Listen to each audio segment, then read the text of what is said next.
फराज साहब, आपको पता नहीं लेकिन रशीदी जी को तो मोहब्बत नहीं मारा है। फराज साहब बताइए,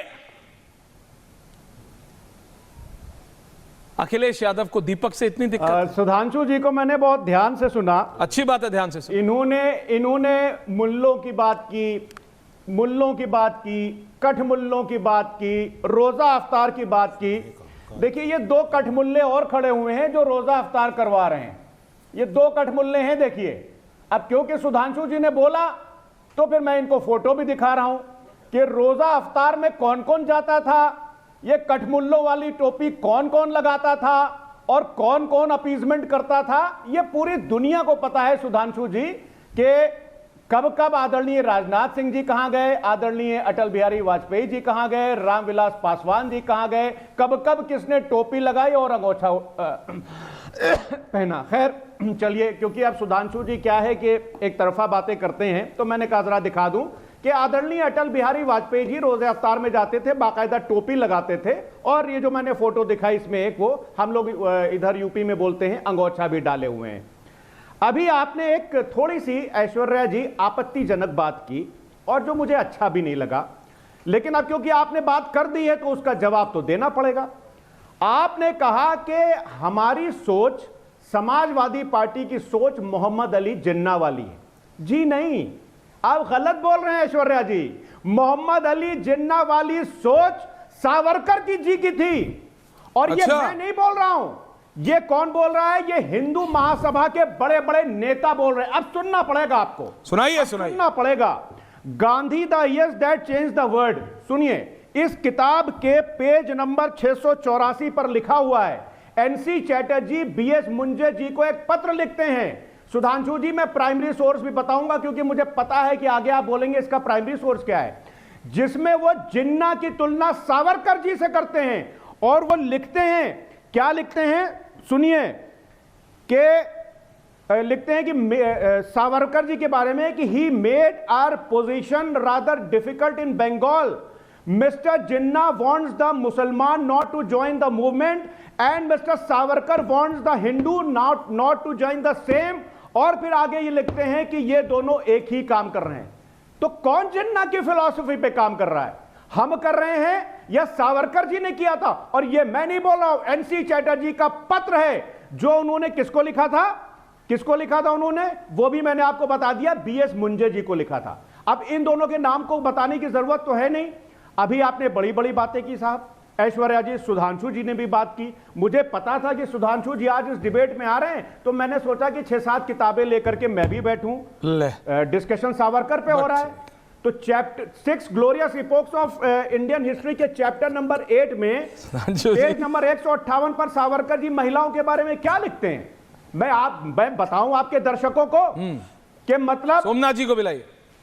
मैं आपको इनडायरेक्टली बता रहा हूं, मैं उस शब्द का नाम भी नहीं ले सकता हूं कि आंख का मतलब आंख, और अगर महिलाओं बिल्किस बानो के साथ कुछ हुआ तो वैसे ही दूसरों के साथ होना चाहिए। यह इनकी आइडियोलॉजी है, यह इनका महिलाओं के लिए सम्मान है।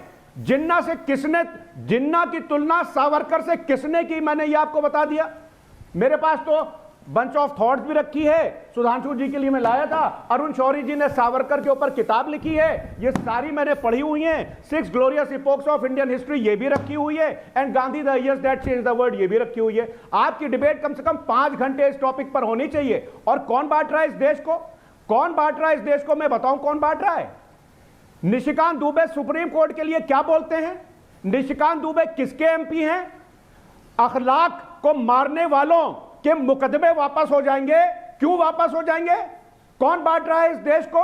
आज सुप्रीम कोर्ट उत्तर प्रदेश सरकार के लिए कि बोलता है कि I don't want to use the word but the state police is biased. ये सुप्रीम कोर्ट बोल रहा है कि उत्तर प्रदेश की पुलिस बायस होकर के काम कर रही है। और किस केस में बोला था? एक कन्वर्जन के केस में, जिसमें जबरदस्ती फंसाया गया था एक आदमी को।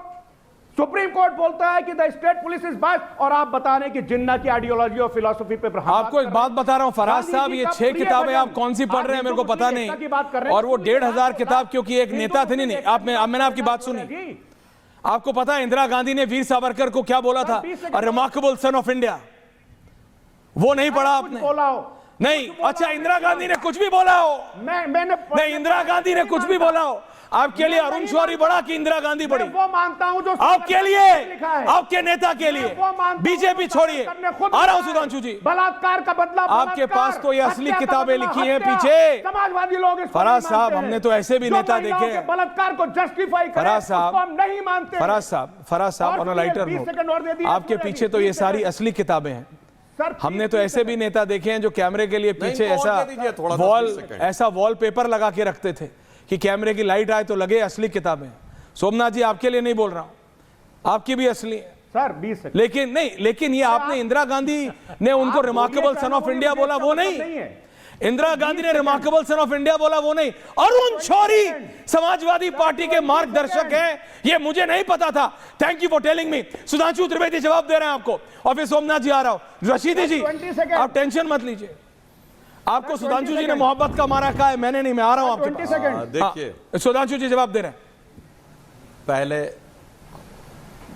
पहले तो मैं फराज किदवई जी का बहुत इस्तकबाल करना चाहता हूं कि इन्होंने कहा कि डिबेट करने आ रहे हैं तो 5-6 किताबें लेके आए। बहुत अच्छा किया आपने, अच्छी बात है, चीजों को जानकारी लेके पढ़ के आना चाहिए। मैं आप जो अनुराग भदौरिया को ये अंडरसाइड रिमार्क दे रहे हैं, ठीक नहीं है। पता है कौन थे? नहीं, फराज साहब, आपको पता है एनसी चटर्जी कौन थे? अब मैं आपको बताता हूं। एनसी चटर्जी कम्युनिस्ट पार्टी के नेता सोमनाथ चटर्जी जो कि लोकसभा अध्यक्ष भी रहे, उनके पिताजी। इसी किताब में एनसी चटर्जी के बारे में भी लिखा है सर। अब आपने निपटारा। हाँ सर, सुनिए सर, अरे काहे परेशान है, अभी और आने दीजिए। अब मैं बगैर किताब दिखाए हुए किताब कोट करता हूं और आपके दर्शकों से कहता हूं जाके चेक कर लीजिए। पाकिस्तान बनने की बुनियाद शुरू होती है दिसंबर 1887 और में मेरठ और मार्च 1888 में लखनऊ में।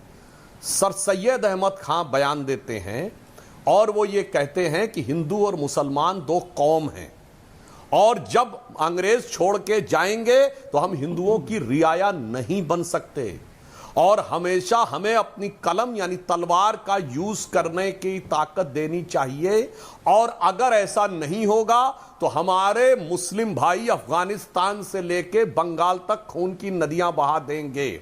उस समय सावरकर साहब कितने साल के थे भाई साहब? 6 साल के। अब किताब कोट कर रहा हूं। सर सैयद अहमद ने किताब लिखी रिसालाए असबाब बगावते हिंद, जो उन्होंने 1857 के बारे में लिखी, बगावते हिंद। और स्वतंत्र वीर सावरकर ने लिखा स्वातंत्र्य समर, और उसमें उन्होंने कहा अंग्रेजों से कि मुसलमानों का अंग्रेजों से कोई विरोध नहीं है, ये तो हिंदू विरोध करते हैं। अब आप सुनिए, पाकिस्तान बना, पाकिस्तान अपनी हिस्ट्री में कहता है कि सर सैयद अहमद ने बेस तैयार किया और जिन्ना ने उस पे जाकर पाकिस्तान बनाया। और मेरे भाई अभी सुनो, बोलने की जरूरत नहीं है। जब मुल्जिम ने इकबालिया बयान दे दिया, आसिम मुनीर ने क्या कहा कि 2 नेशन थ्योरी थी, इसलिए मुसलमानों ने पाकिस्तान बनाया।